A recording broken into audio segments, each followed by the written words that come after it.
চট্টগ্রাম বিভাগের সব খবর নিয়ে সংবাদ চট্টগ্রামে স্বাগত জানাচ্ছি আমি শামিমা ইসলাম। কক্সবাজার সৈকতের বালিয়াড়ি ভেদ করে বৃষ্টির পানি এবং হোটেল মোটেলের ময়লাযুক্ত পানি সাগরে মিশে সৃষ্টি হচ্ছে ছোট ছোট গর্ত ও গুপ্তখালের। এতে সমুদ্র স্নানের পরিবেশ নষ্ট ও প্রাণহানির ঝুঁকিতে রয়েছেন পর্যটকেরা।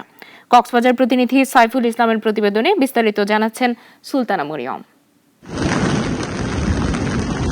সৈকতের সুগন্ধা ও কলাতলি পয়েন্টের মাঝামাঝি অংশে হোটেল ও রেস্টুরেন্ট থেকে ড্রেনের মাধ্যমে সরাসরি বজ্র ফেলা হচ্ছে সমুদ্রে। এতে ময়লাযুক্ত পানি মিশে যাচ্ছে সাগরে, ফলে দুর্গন্ধযুক্ত এইসব ময়লা পানি সাগরে মিশে মাছ ও মানুষের ক্ষতি করছে।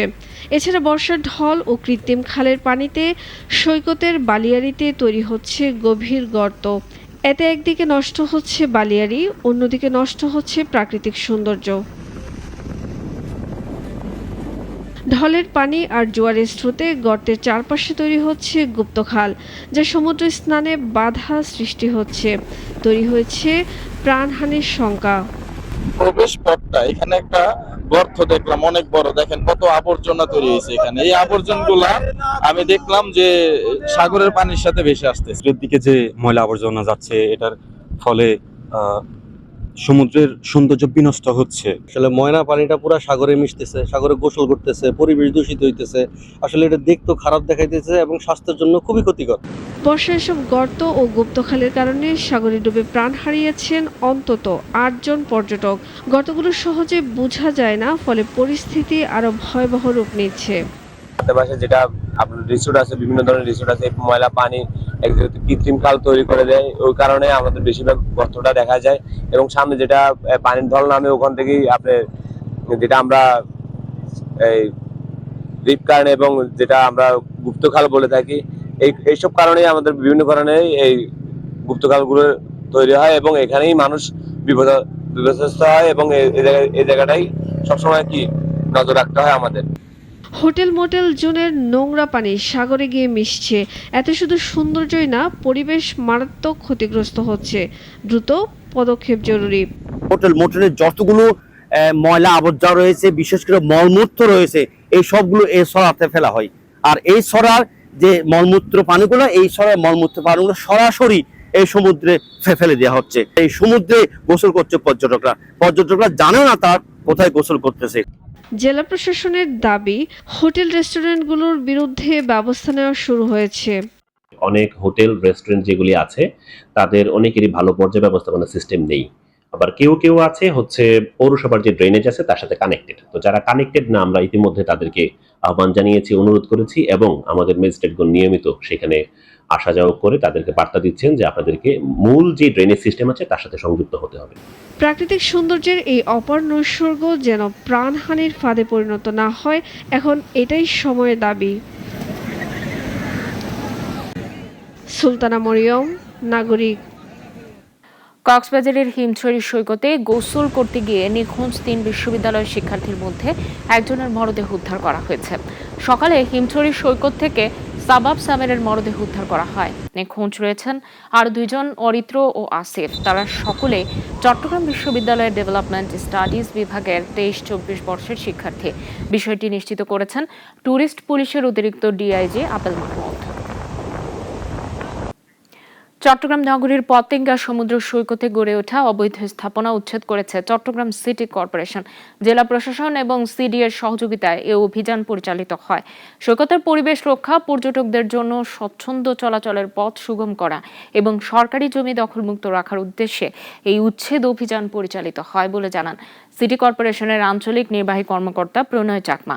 বলেন, সিটি মেয়রের নির্দেশনায় পতেঙ্গা সমুদ্র সৈকতের পরিবেশ উন্নয়ন ও দৃষ্টিনন্দন রাখতে নিয়মিতভাবে অবৈধ দখলের বিরুদ্ধে অভিযান চালানো হচ্ছে।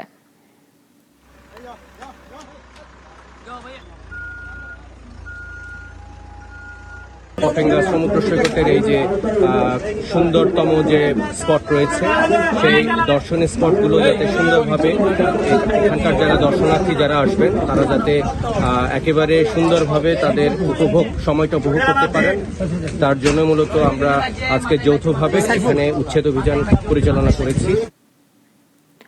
কক্সবাজারে গত 5 দিন ধরে টানা বৃষ্টি অব্যাহত রয়েছে। এতে কক্সবাজারের নিম্নাঞ্চল প্লাবিত হয়ে পড়েছে। বৃষ্টিপাতের সবচেয়ে বেশি সীমান্তবর্তী উপজেলা উখিয়া ও টেকনাফে অন্তত 70 গ্রামের প্রায় 60,000 পরিবারের মানুষ পানিবন্দী হয়ে পড়েছে। এর মধ্যে উখিয়া উপজেলার 20 গ্রাম এবং টেকনাফ উপজেলার 50 গ্রাম প্লাবিত হয়েছে। উখিয়ার 3টি রোহিঙ্গা ক্যাম্পেও পানি জমেছে।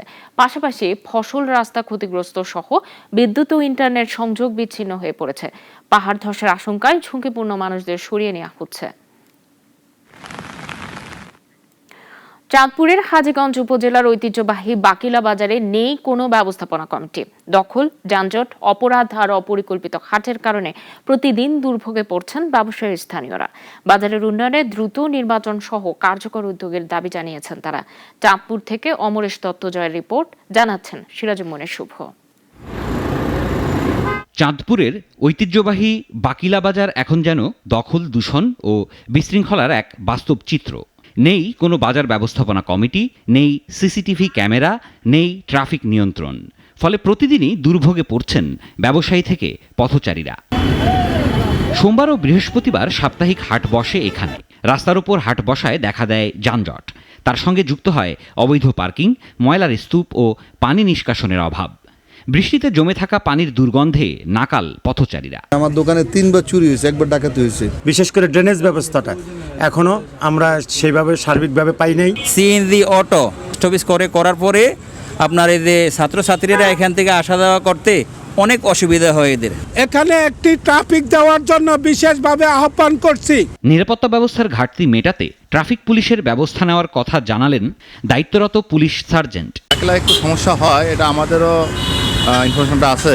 ওখানে বাজার আছে, সকালের দিকে বাজারে মানুষজন আসা যাওয়া করে, এটা আমাদের প্রত্যক্ষ নজরদারিতে আছে। জনবল স্বল্পতার দরুন আমরা ওখানে স্থায়ী পোস্ট দিতে পারি নাই। বাজার জুড়ে এখন ছিনতাই, চুরি বাড়ছে। বৈদ্যুতিক মিটার, দোকানের জিনিসপত্র, এমনকি পথচারীদের ব্যাগও খোয়া যাচ্ছে।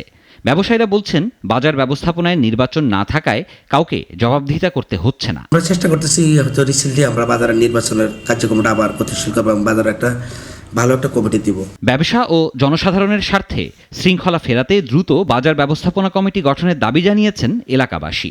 না হলে সমস্যা আরও বাড়বে বলেই মনে করছেন সকলে। সিরাজুমনির শুভ, নাগরিক। কুমিল্লার 14 গ্রামে নাশকতার 3 মামলায় অব্যাহতি পেয়েছে খালেদা জিয়া সহ বিএনপি, জামায়াত 78 জন নেতাকর্মী। 2015 সালে 14 গ্রামে পেট্রোল বোমা হামলার ঘটনায় কুমিল্লার আদালতে 3টি মামলা হয়। এ সময় উপস্থিত ছিলেন জেলার সরকারি কৌশলী কাইমুল হক রিঙ্কু সহ সংশ্লিষ্টরা। তিনি জানান, শুনানিতে সংশ্লিষ্টদের জড়িত থাকার প্রমাণ মেলেনি। মামলাগুলো রাজনৈতিক কারণে করা হয়েছিল বলে জানানো হয়।